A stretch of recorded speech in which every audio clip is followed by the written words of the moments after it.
One of the big questions we always get is why we chose to do personalized learning when we did. And that was not a me decision, that was a us decision. As a group of teachers, when we were first introduced to this, we all sat down together and we're trying to think of ways, as we do every summer, of how to improve our school. And as we were sitting through Leadership Summit when this was first introduced, we all pretty much unanimously decided that this was the approach that we were going to have to take in order to meet all the needs that our students were going to need over the foreseeable future. With the jobs that they're looking for and the bar that they're trying to meet now, our old way of doing business just wouldn't work.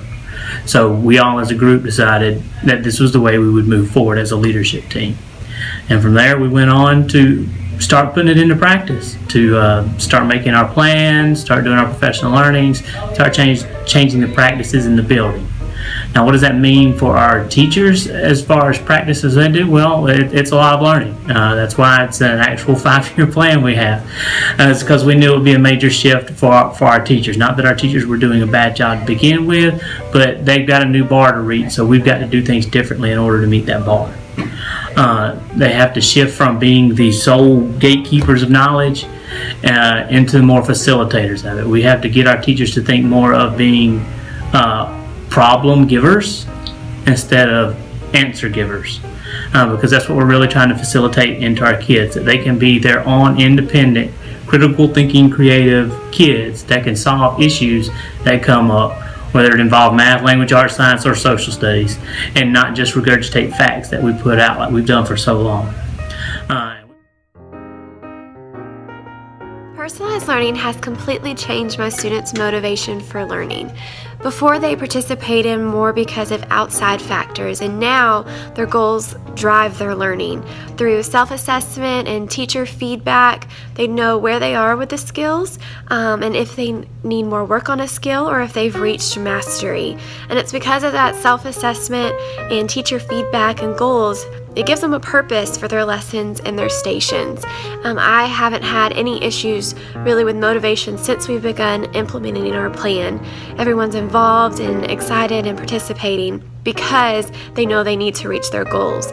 I've even seen the conversations change from focusing on their grade to focusing more on what have I done well and what do I still need to work on. And that's been a great change to see, and even seeing that they know it's a positive thing to be aware of where they are, even if it's not quite proficient yet. It's been a slow change, but we're getting there and we're still working on it. I've even seen student ownership resonate outside of academics. I now have students that lead the morning meetings and lead our weekly community meetings, and it's been really amazing to see students share their ideas and opinions about their school and community.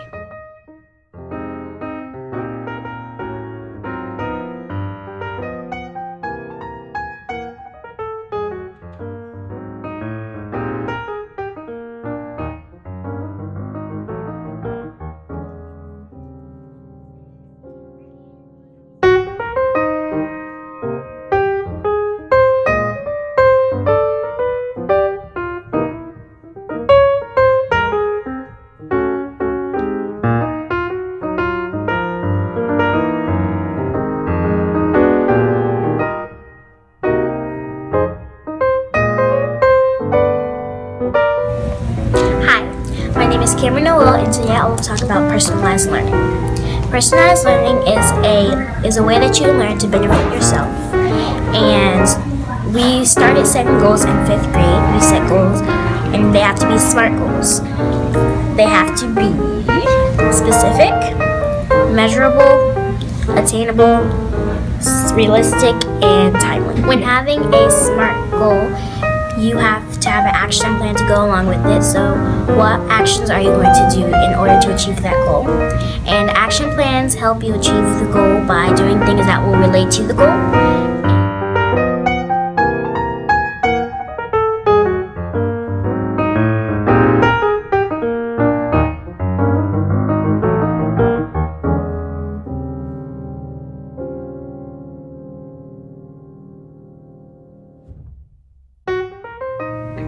I'm thrilled that our county as a whole is thinking of education in a personal way, where we recognize our strengths and our weaknesses, and we create a plan to educate children in the best way possible.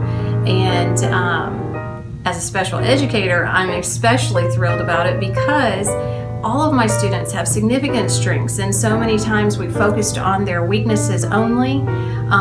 When we make their education plan, that it's going to be more inclusive. The way I write an individualized education plan is going to change tremendously. Much of what I do for them will be an accommodation or differentiation, and they will be in that inclusive environment instead of separated from their peers.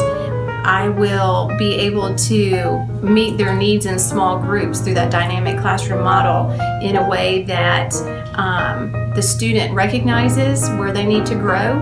They're going to be able to do that without an adult making all the decisions for them. They're going to start taking ownership in a way where when they're graphing their own data, when they're talking to their parent and telling them how they're doing in a particular area, they won't focus solely on their weaknesses. They're going to focus on their strengths and their growth, and that's an exciting place to be.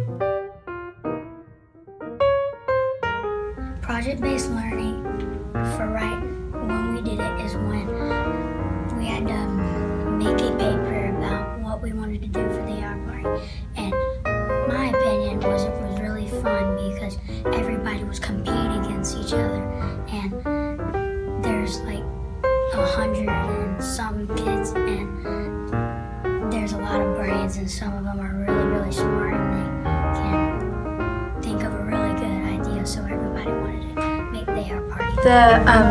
The project helped me learn how to manage my money better, and so I know like how to run things on a budget and how to do tax and stuff like that, so when I'm older I can use it.